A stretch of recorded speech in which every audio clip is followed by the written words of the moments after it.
Bem-vindos à Sociedade das Nações, no programa semanal sobre a atualidade internacional, aqui na SIC Notícias. Primeiro foi a queda do Muro de Berlim, logo seguido pelo fim da Guerra Fria, a nova ordem mundial. O 11 de setembro, a guerra ou aliança de civilizações, mas há mais. A crise financeira global, percalços no projeto europeu, crise das democracias. Todos estes fenómenos fizeram acelerar a história dos últimos 20 anos e tiveram, obviamente, consequências no pensamento político dentro e fora do Ocidente. Foram estes alguns dos temas da conversa com Marco Tarqui, professor de Ciência Política em Florença. Antigo radical, Tarqui coordena um projeto internacional sobre a sustentabilidade dos regimes políticos pluralistas.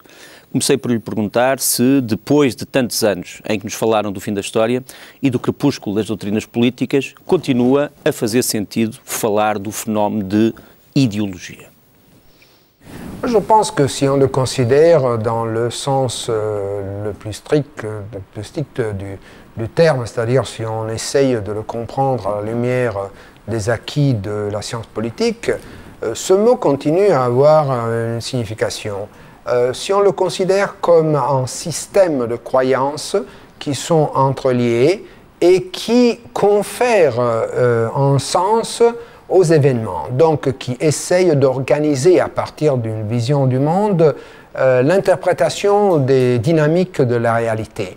Mais il faut dire que la plupart des fois, le mot idéologie est utilisé plutôt dans un sens statique et fermé.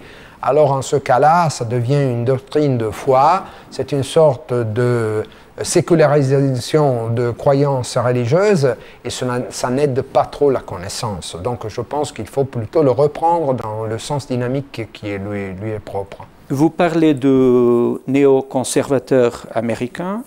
Si on connaît l'histoire, on sait que le néoconservatisme américain vient de l'extrême gauche. Ils étaient des trotskistes quand ils étaient jeunes et après ils ont progressé dans un sens opposé.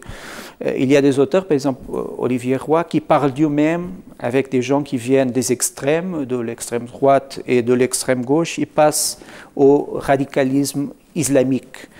Le phénomène de la migration des familles politiques est quelque chose d'actuel et intéressant pour l'analyse.